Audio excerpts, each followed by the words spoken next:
muchachos, bienvenidos a su segunda clase de histología, espero que se encuentren bien. Mi nombre es María Laura Díaz, por si no lo recuerdan, soy su preparadora de histología en los primeros 2 módulos del curso CIA. El día de hoy vamos a hablar de mi tema favorito, membrana plasmática, citoplasma y organoides celulares. ¿Pero qué contenido específicamente vamos a abordar el día de hoy? Pues el día de hoy vamos a hablar de plasmalema, qué es, cómo está constituido y cómo es el transporte a través de la membrana. Vamos a hablar también sobre cómo está compuesto el citoplasma, los distintos organoides que dan las particularidades o las funciones a esa estructura celular y por último sobre inclusiones citoplasmáticas. Comencemos. El plasmalema. Vamos a hablar de qué es, por qué está compuesta y cómo se transportan sustancias a través de ella. ¿Qué es la membrana plasmática o plasmalema? La membrana plasmática es una porción especializada que va a delimitar a la célula de su entorno, ¿sí? Actuando como una barrera semipermeable entre el medio extracelular con el medio intracelular o citoplasma. Si investigamos un poquito y nos vamos a la etimología de la palabra plasmalema, entendemos su significado. Plasma significa sustancia o estructura y lemma es continuación de. Eso significaría que la membrana plasmática es la continuación de la célula que la rodea estructuralmente. En el microscopio óptico, por teoría, podemos decir que observamos a la membrana plasmática como una línea birrefringente o línea oscura, ¿sí? Entonces, ¿por qué nace esta línea birrefringente o marca oscura? Cuando nosotros vamos a realizar un corte en el tejido, normalmente lo hacemos de forma diagonal con respecto a la membrana plasmática. Entonces, como lo hacemos con respecto a la membrana plasmática, los pliegues de la misma van a estar muy cercanos entre sí o se van a unir, ¿sí? Entonces, esto va a formar esa porción oscura o esta línea oscura.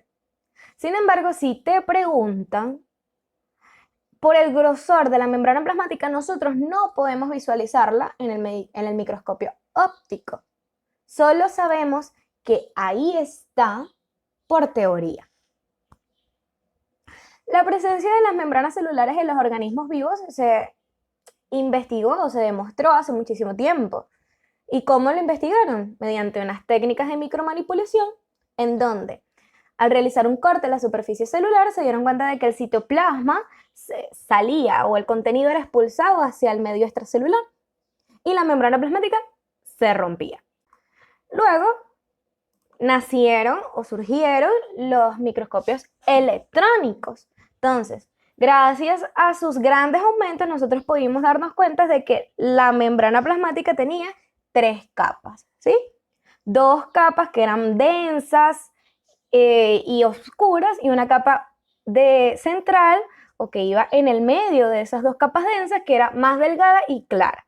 Entonces ahí es donde nos damos cuenta que la membrana plasmática tiene una estructura trilaminar y que esta membrana no solamente iba a recubrir a la célula como estructura, sino también a ciertos organoides citoplasmáticos de los que vamos a hablar más adelante. Es importante resaltar que la membrana plasmática o las envolturas celulares difieren o son diferentes en su composición química dependiendo de su ubicación. Ahora vamos a hablar de algo súper importante que es la composición del plasmalema o de la membrana plasmática. La composición del plasmalema la conocemos desde 1972 gracias a 2 científicos llamados Gard Nicholson y Jonathan Singer, ¿sí?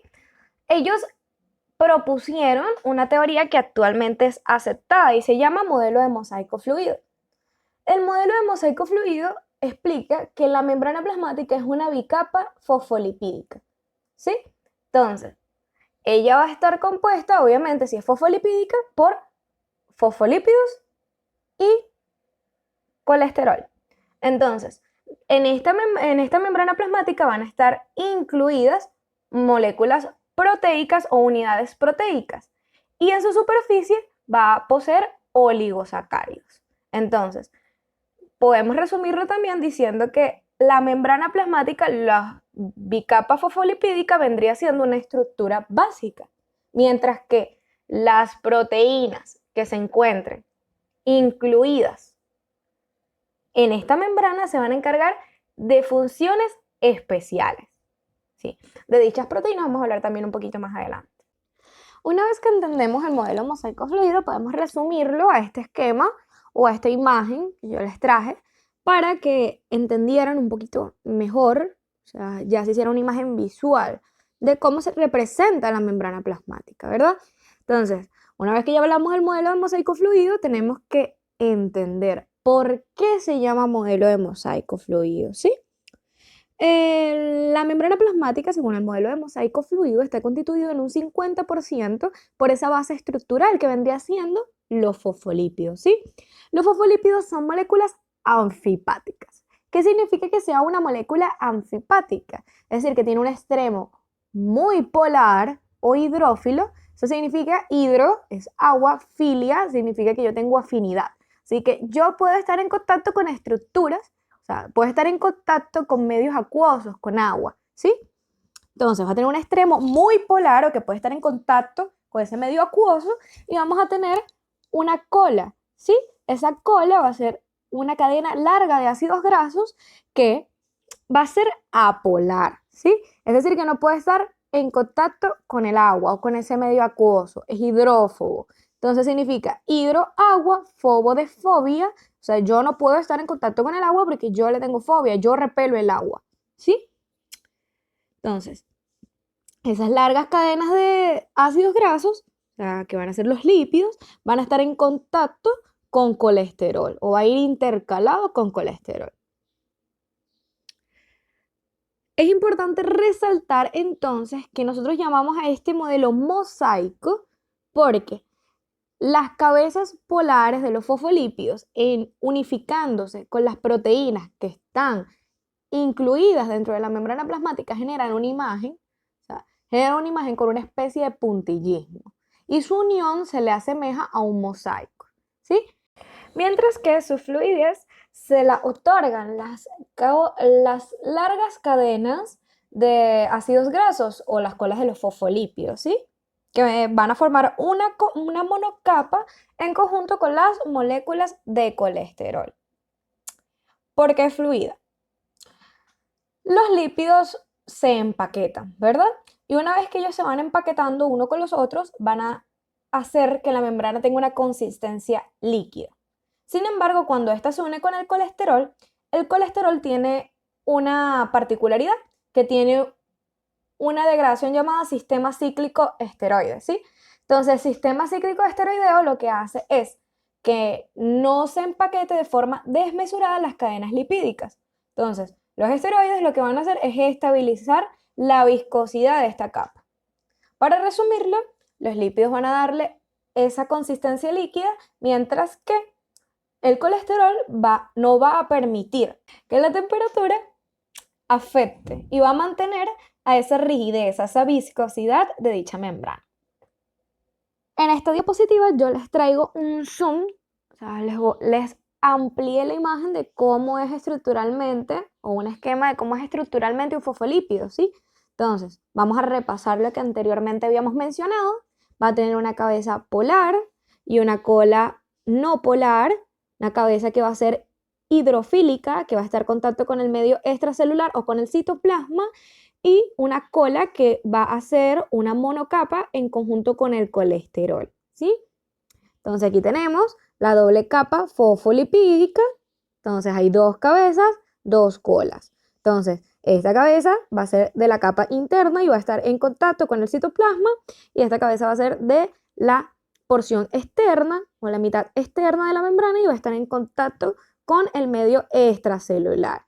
Y luego tenemos a nuestras colas que van a generar, nuevamente repito, una monocapa, y al colesterol que se va a encontrar o va a estar dispuesto en la cara externa de estas copas o de estas cadenas de ácidos grasos. Ya que hablamos sobre que La fluidez de la membrana proviene de la monocapa de los lípidos y el colesterol, y que los lípidos se empaquetaban y que estaban en constante movimiento, ¿sí? Ahora tenemos que hablar de qué tipo de movimientos hacen las moléculas lipídicas. Las moléculas lipídicas tienen 4 tipos de movimientos. Comencemos hablando de la difusión lateral. La difusión lateral ocurre en pocos segundos y no es más que las moléculas lipídicas desplazándose en el mismo sentido. Luego tenemos a la rotación. La rotación es el movimiento que hacen las colas lipídicas o las colas del fosfolípido sobre su propio eje. Ellos van a rotar sobre su propio eje. Luego viene el movimiento de flexión. Esto se produce cuando se va a generar un empaquetamiento. Ella va a flexionar una porción de la cola y luego va a volver a su posición original. Y por último, un movimiento que es poco frecuente o que ocurre con menor frecuencia y solo se produce en intervalos de tiempo largos o amplios, es decir, en cuestión de horas, es el movimiento de flip-flop. El movimiento de flip-flop ocurre en los fosfolípidos cuando cambian totalmente de ubicación. Es decir, un fosfolípido que se encuentre en la cara externa de la membrana plasmática va a ir o va a viajar y se va a intercambiar con un fosfolípido que está en la cara interna de la membrana. Una propiedad súper importante de la membrana plasmática es que es asimétrica. Gracias a que la membrana plasmática es asimétrica, se pueden generar distintos procesos de señalamiento, ¿sí? Y es mucho más fácil el transporte a través de la misma. Yo les voy a explicar cómo están compuestas ambas mitades del plasmalema o caras del plasmalema con un pequeño esquema. Aquí tenemos que la mitad externa está compuesta casi en su totalidad por fosfatidilcolina, esfingolípidos y glucolípidos. A esto se le suma una capa de oligosacáridos y esa capa de oligosacáridos lleva nombre de glucocáliz. Luego está la mitad interna, que es totalmente distinta a la mitad externa. En la mitad externa tenemos el fosfatidil nositol, la fosfatidiletanolamina y la fosfatidilserina. La fosfatidilserina y el fosfatidilnositol se encargan de generar una carga global en la mitad interna, ¿sí? Entonces, ellos van a definir que la mitad interna del plasmalema posee una carga parcial negativa, ¿sí? O sea, que ella tenga una carga negativa con respecto a la mitad externa. Que la mitad interna posea esa carga negativa genera señales, ¿sí? Desde la membrana plasmática hacia el medio intracelular. Ahora vamos a hablar sobre proteínas del plasmalema. Anteriormente habíamos mencionado que las proteínas del plasmalema se encontraban incluidas en la doble capa fosfolipídica, ¿sí? Entonces, estas proteínas van a tener una distinta cantidad y una distinta variabilidad o función dependiendo de la membrana biológica. Dependiendo de la disposición de donde se encuentren ubicadas en esta membrana plasmática, ellas van a tener una división. Y de eso es lo que les voy a hablar a continuación. Entonces yo les traje un esquema tridimensional, un dibujo de cómo se encuentran dispuestas las distintas proteínas en la... Primero tenemos esta que tiene un punto blanco, que son las proteínas periféricas. Se llaman periféricas porque están en la periferia de la membrana y se integran en la parte, puede ser externa de la membrana plasmática o interna de la membrana plasmática. Sin embargo, no la atraviesan totalmente. Luego tenemos a las proteínas transmembranas, ¿sí? Las proteínas transmembranas representan la base de casi todos los mecanismos de transporte específico o mecanismos de recepción relacionados con el transporte a través de la membrana plasmática. Entonces, hay tres tipos de proteína transmembrana. Primero tenemos esta que tiene un punto rosa, que es una proteína de paso único y que se llama así porque se extienden solo una vez por la membrana plasmática. Luego tenemos estas proteínas del puntito amarillo, que se llaman proteínas de forma de hélice alfa. Estas proteínas tienen esta forma tan particular porque obviamente van a catalizar o van a transportar una molécula en específico, ¿sí? Por eso ellos van a adoptar una figura o una forma en específico, ¿sí? Y luego tenemos a las proteínas integrales, ¿sí? Entonces, las proteínas integrales son unas moléculas anfipáticas. Como anteriormente habíamos explicado, la anfipático significa que tiene un extremo polar y un extremo no polar, ¿sí? Entonces ellas se extienden a través de la membrana plasmática. ¿Y por qué se llaman proteínas integrales de membrana? Bueno, se llaman proteínas integrales de membrana porque según los estudios, ellas no se pueden separar fácilmente de la membrana plasmática. Ellas, si son separadas de la membrana plasmática, se desintegra totalmente. Entonces, por último, vamos a hablar sobre el glucocáliz. El glucocáliz es una cubierta celular, una fina cubierta de oligosacáridos, ¿sí? Entonces, los oligosacáridos son cadenas de hidratos de carbono o de carbohidratos, ¿sí? Ellas se van a colocar en la superficie externa para formar glucoproteínas o glucolípidos. El glucocáliz desempeña una función particular, ¿sí? Entonces, es una función que le da la naturaleza a la membrana plasmática, que es de intervenir en la creación de receptores para catalizar moléculas específicas. Un ejemplo de esto son que los hidratos de carbono o los oligosacáridos son excelentes antígenos. ¿Cómo son excelentes antígenos? Por ejemplo, en los glóbulos rojos o en los eritrocitos, los hidratos de carbono son los que van a determinar, ¿sí? Van a crear un antígeno que va a determinar el grupo sanguíneo de los individuos. Vamos a comenzar hablando del transporte de moléculas de bajo peso molecular. Recordamos que el transporte de moléculas de baja masa se divide en transporte pasivo y en transporte activo.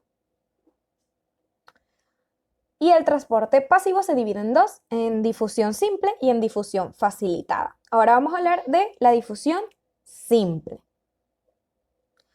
La difusión simple ocurre en las membranas como consecuencia de una diferencia de concentración, ¿sí? ¿Qué significa que hay una diferencia de concentración? Que la sustancia está más concentrada en el medio extracelular que en el medio intracelular, ¿sí? Entonces, eso hace que las sustancias viajen siguiendo el gradiente de concentración, es decir, del medio donde está más concentrado a un medio donde está menos concentrado. Me explico con un ejemplo. Estamos caminando por una calle, ¿sí? Entonces, esta acera por donde vamos caminando tiene una gran cantidad de personas, demasiadas personas. Entonces, como tiene tantas personas, yo voy a pasar a cruzar la calle para ir a una acera en donde no hay personas y yo pueda caminar fácilmente. Realmente las membranas citoplasmáticas son impermeables en sí mismas a gran parte de las moléculas. Así que la difusión simple nada más ocurre con pequeñas sustancias polares no ionizadas o dióxido de carbono, agua. Ahora vamos a hablar sobre la difusión facilitada, ¿sí? La difusión facilitada es un proceso que va a permitir que los compuestos pasen por difusión a través de un transportador específico. En este caso, ese transportador específico va a ser una proteína integral de membrana. Entonces, esta proteína integral de membrana va a permitir que pasen esa sustancia siguiendo el gradiente de concentración y sin gasto calórico o sin gasto de energía. Ejemplo, las moléculas van a utilizar a esta proteína como un puente, ¿sí? Y esta proteína va a catalizarse o va a, a determinar, ¿sí? ¿Qué molécula específica es la que va a pasar al interior de la célula, ¿sí? Último, vamos a hablar del transporte activo. El transporte activo consiste en el intercambio de sustancias o en el transporte de sustancias en contra del gradiente de concentración. Entonces, como va en contra de un gradiente de concentración, va a requerir un gasto energético. En la mayor parte de los casos, en el transporte activo, ella se va a realizar sin importar el gradiente de potencial electroquímico, ¿sí? El gradiente de potencial electroquímico es la diferencia de las cargas que exista a ambos lados de la membrana. Entonces, normalmente este gradiente de potencial electroquímico existe por procesos de respiración celular y de fotosíntesis. Lo importante o lo que deben saber es que para nosotros obtener la energía necesaria para que pase una sustancia del medio intracelular al medio extracelular, se debe generar una hidrólisis, ¿sí? Y esa hidrólisis de ATP genera la energía. En el transporte activo se utilizan, como pueden ver, proteínas específicas y esta proteína se llama proteína translocadora, ¿sí? Esta proteína translocadora tiene o pasa por un proceso específico, ¿sí? Esta se va a llamar una reacción alostérica. Las reacciones alostéricas o el alosterismo es común en las enzimas, ¿sí? Sin embargo, en las enzimas se utiliza para otro tipo de cosas. Hay proteínas con alosterismo. ¿Qué significa? Que van a captar a ese sustrato con muchísima afinidad y van a experimentar un cambio. Entonces, dependiendo de la energía que se produzca, ellas van a ceder esa afinidad que tienen con ese sustrato y van a liberar la sustancia al medio extracelular. Ahora vamos a hablar de transporte de moléculas de elevada masa o de elevado peso molecular. Vamos a comenzar hablando o definiendo a la endocitosis, que es el primer tipo de transporte de molécula de elevada masa. La endocitosis consiste en la incorporación del material del medio extracelular al medio intracelular con vesículas. Es decir, para que este material se introduzca en el medio intracelular, para la redundancia, va a tener que estar rodeado por una vesícula o una membrana. Existen tres tipos de endocitosis: la fagocitosis, la pinocitosis y la endocitosis mediada por receptores. ¿En qué consiste la fagocitosis? El prefijo fago significa comer y citosis es con relación a la célula. Por ende, significa que está comiéndose, ¿sí? O sea, lo que se va a incorporar al medio intracelular es una partícula sólida, por eso se llama fago, porque en sí vamos a decir que la célula se va a comer a esa partícula sólida, ¿sí? ¿Cómo la va a incluir? La membrana plasmática se va a invaginar y va a rodear esta partícula. Entonces, va a rodear esta partícula y va a formar una vesícula y de esa forma la va a incluir en el medio intracelular. Luego tenemos a la pinocitosis. Pino significa beber y citosis con relación a la célula. Por ende, aquí vamos a beber el contenido que se encuentra en el medio extracelular. Sin embargo, va a pasar exactamente lo mismo. La membrana plasmática se va a invaginar y va a formar una vesícula especial, en donde se va a introducir de esta forma al medio intracelular esa sustancia, ¿sí? Y por último, la endocitosis mediada por receptores. ¿Cuál es la diferencia? Aquí vamos a tener un receptor específico que va a catalizar una molécula que sea necesaria, ¿sí?, para esta célula. Entonces, cuando encuentra o puede catalizar a esta molécula que necesita la célula, la membrana se invagina, toma el compuesto que necesita y lo introduce al medio celular o al medio intracelular rodeado de una vesícula. El segundo tipo de transporte de moléculas de elevado peso molecular es la exocitosis, ¿sí? La exocitosis es todo lo contrario a la endocitosis. Endo es introducir, exo es externo, es sacar, expulsar. Entonces, la exocitosis es el proceso mediante el cual se expulsan sustancias del medio intracelular al medio extracelular. Entonces, de esto vamos a hablar un poquito más en la clase de tejido epitelial o tejido glandular. Entonces, la exocitosis existen dos tipos, la secreción constitutiva y la secreción regulada. La secreción constitutiva ocurre cuando ya utilizamos cierto tipo de proteína, utilizamos cierto tipo de compuestos y una vez que ya son sintetizados y que no los necesitamos, ellas salen al medio extracelular fácilmente, sin necesidad de ningún tipo de célula o de molécula señal. Sin embargo, existe una secreción regulada. Entonces, esta secreción regulada necesita una molécula señal que indique cuándo va a ser expulsado ese material al medio extracelular.